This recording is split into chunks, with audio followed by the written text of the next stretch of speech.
Race 6, the Hong Kong Asia's World Sydney George Ryder Stakes over the 1500. The Group 1 is a weight for age, which might knock a few of these horses out of contention. Looking at Mr. Baritone, he hasn't won since probably late 2008 in the Stradbroke up in Brisbane. But you have a look at his slow and heavy track form where he's only missed the placings once on the slow. He rates on top at $21.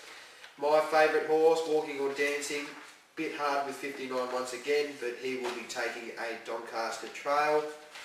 Maybe he might be a bit of an each way. Got him for second.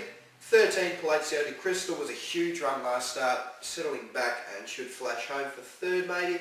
And then back up to Dane Lee, who is just flying at the moment, and you definitely have to respect the Quistwaller yards, Dave. Well, Dan Lee is actually my top selection. His grand final is the Doncaster, but there's no reason why he won't take out the George Ryder. The only problem is the lack of pace up front, which sees Sniper's Bullet coming to the occasion, which I'll slot him in for fourth. But I've gone 2 on top, Dan Lee, who will revel in the wet conditions. Second, I've got number 14 Tickets here for the Peter Moody who's apparently thrived up in Sydney. He'll be ready to run a cracking race after his good victory last time out. For third, we've got number 4, Black Piranha, once again should be renamed a Duck.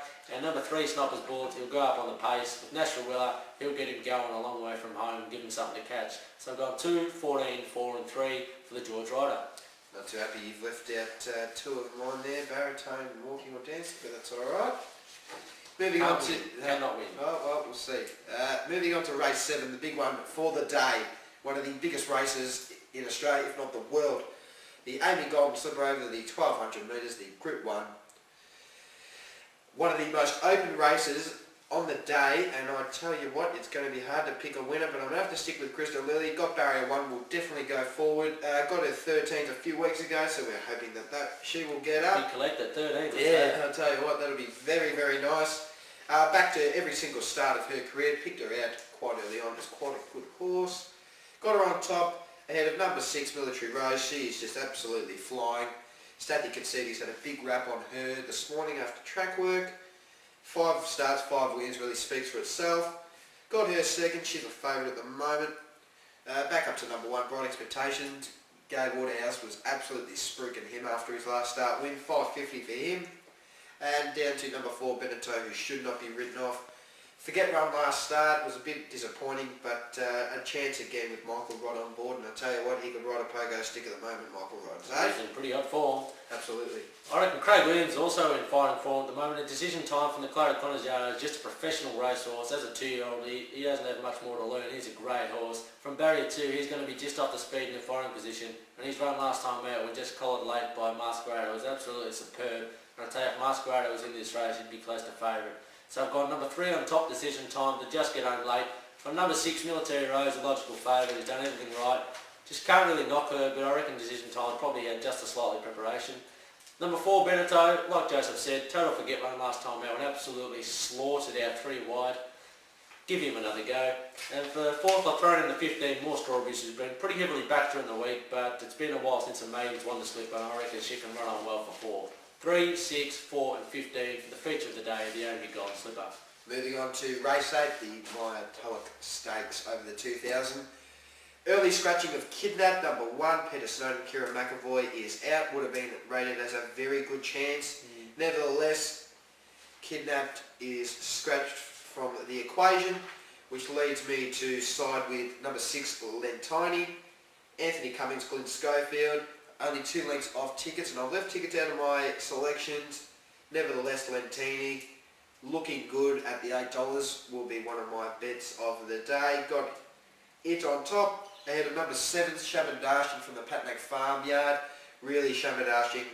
Showed a lot of promise in his last few starts. Been struggling a bit recently, but should be ready to go. Back up to number 3, Desperado.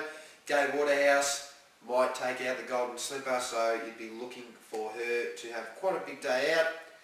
Coming over from New Zealand, has had 2 starts in New South Wales. Even at the moment, but we'll be waiting on Desperado to put in a bit of a run on Saturday, and then down to number 4, Counting Costa, going for 3 straight. 13's a bit of overs for it. Good form, isn't he? Absolutely. 6, 7, 3 and 4. Yeah, I'm pretty keen on gathering here number 2 just to get a soft lead out in front and just continue bowling along. He's back still at 2000. He's probably his pet distance. He has won on rain affected ground before. I reckon he's clearly the best horse in the race. Taken Victoria Derby's last time out. Compared to some of these, he probably doesn't even know what the Victoria Derby is. I've got gathering number 2 on top. From number 3, Descardo, like you've mentioned, from the Gay Waterhouse stable. Pretty solid New Zealand. Come over run well in the Canterbury Guineas and also last time out when flashed home. And for 3rd, I've got number 4, Cannon Costa, hot form, and then for 4th, throwing the 7, Shamadashing. Pretty good run last time out, as Mark Sheehan pointed out. It was a cracking run, and I reckon he can fly into 4th once more. 2, 3, 4 and 7. Moving on to the last of the day, maybe the Get Out Stakes, the Sebring Stakes nevertheless. Yeah, let's hope. Anyway, the 1100 metres, Group 3 for the 3-year-olds and upwards. Quite a difficult race, many with a winning chance, but I've sided with number 7, Dorf Command. Just a half neck off record time last time out behind the Lightning Ridge, and that record stood for a number of years, so definitely have to respect its form. Dorf Command 440. Up to number 2, Krona, Bart Cummings, always got to respect one of Bart's runners. Heavy form good, slow form quite good. Has had a win at Rose Hill, the Group 3 Premier later last year, so definitely respect it. Down to number 6, Welcome Gold. 550 is good odds, and it has definitely good and respected form with heavy form to match as well, and a slow placing. And we're looking at a bit of Altered Boy, each way at 21 definitely, and don't forget innings as well. First up quite well, and its heavy form goes quite well as well. But I'm going to side with 7, Dorf Command, 2, 6 and 10. So I've actually got number 10 here, Altered Boy on top from the Chris Waller Yard, and I tell you, I wish we could get some of those 21s that were on available earlier. Now it's at $9.50 with TA Sportsbet fixed odds.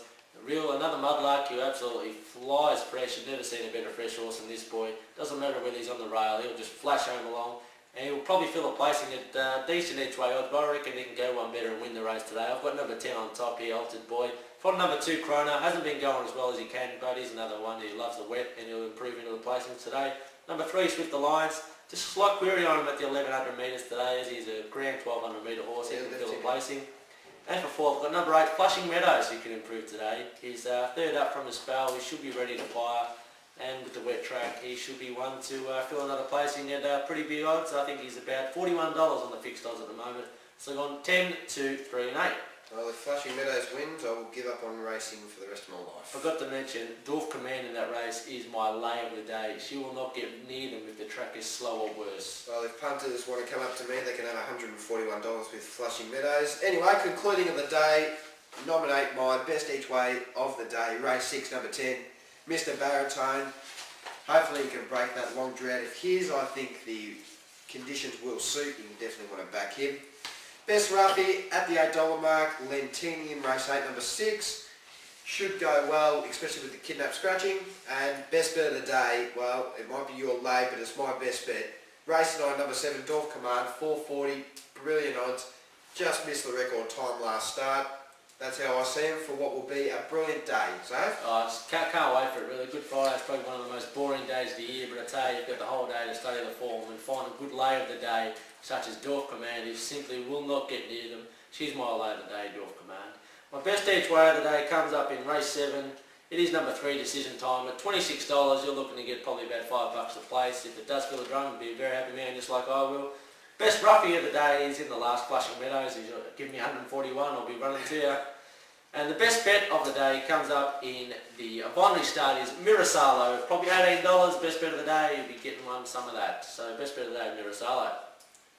well, that's all we've got time for today on what has been a very enjoyable late mail episode. Our first episode. Won't be the last. Well, it won't be. Let's hope not anyway. Looking at the Golden Slipper, brilliant card on offer. Hopefully you can find a winner.